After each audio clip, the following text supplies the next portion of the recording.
Welcome to the deep dive. Today, we're getting into a really quite an extraordinary account of personal transformation. Yeah, specifically looking at how someone achieved something that honestly seemed impossible. Exactly. Mastering a new language, basically from scratch. hmm And our whole deep dive today, it's based on just one single source. Just one, yeah. But it's powerful. It really is. It's called Rahul's Journey to English Fluency. Short, but yeah, incredibly impactful. It tells you a lot about learning. Right. And our mission really is to pull out the core ideas, the principles Rahul used, to get past these huge obstacles and actually get fluent. Great. And crucially, we want to look at how you, listening right now, can maybe use these same ideas. So it's bigger than just English then? Oh, absolutely. It's about tackling any big learning challenge, really. Anything that feels, overwhelming. Okay, so let's paint the picture. Rahul's beginnings. They were, well, pretty humble, right? Extremely humble. So the story says he was a boy from a small village in India. And knew no English at all. Not a word. It literally says didn't know a single word of English. Wow.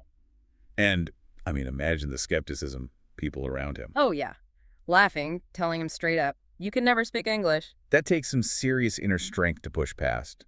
Most people would, understandably, just stop there. Exactly. And that's what's so fascinating. He didn't just, ignore the doubt. He seems to have used it. Used it? How? Turned it into this, unwavering commitment. The account actually details his daily routine. Okay, what did that look like? Waking up early, watching English videos, Right. repeating words out loud, and get this, writing one new sentence, just one, in his notebook, every single day. One sentence a day. That sounds so small, but so consistent.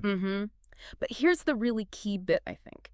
It says he made many mistakes. Okay, so it wasn't perfect. Not at all. But crucially, he learned from every one of them. He wasn't just repeating things mindlessly. It was like actively using the errors. Yes, leveraging them, almost like instant feedback to, speed up his learning. It's like he weaponized his mistakes. Weaponized his mistakes. I like that. So, okay, he's making errors, learning from them, doing this tiny thing every day. Yeah. That must have started adding up, right? How did that small effort turn into real progress? Well, it was gradual. You probably wouldn't notice much day to day. Right. But it was relentless, consistent. So from those first simple words, hello, how are you? The basics. He slowly built up, little by little, to full sentences. It's a fantastic example of that compounding effect, micro habits, basically. Okay, and then the payoff. The payoff moment, yeah.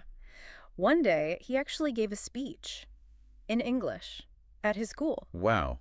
After starting from nothing. Exactly, and the story says everyone clapped. It must have been huge. Imagine.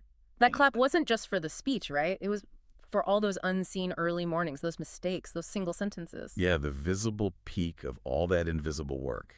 And it didn't stop there, did it? The story mentions he's now. Right. He's now a spoken English teacher himself. Full circle. Helping others who are just like he was, which is pretty incredible. So what's his core message? What does he tell his students based on this? It's so simple, it's almost surprising, basically. Don't be afraid. Start small. Practice daily. You can do it too. That's it. That's it. It just cuts through all the fear, all the complexity we often build up around learning something big. Just show up. Yeah. Be consistent. Learn from stumbles. Exactly. It's often that straightforward, even when we convince ourselves it's not. So let's bring this back to the listener.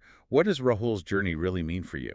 I think it's just a really vivid reminder, isn't it? Yeah, that these huge transformations, they don't usually happen in one giant leap. No, it's those countless small steps, those micro habits you mentioned. And embracing the mistakes, not fearing them, using them. Absolutely. Showing up day after day and just refusing to let that initial doubt, that feeling of I can't do this, stop you. It really shows the power of daily, deliberate practice. And just the courage, the courage to start small even when the challenge feels absolutely massive. It shows how impossible can actually become possible. So here's a thought to leave you with, building on Rahul's story. Okay. Consider where in your own life you have a small village moment. A place where you feel totally unqualified, maybe overwhelmed, maybe even a bit scared or intimidated. We all have those areas. Right. Could that place, that feeling, actually be the perfect starting point for your next big achievement? If you just dare to start small. And practice daily.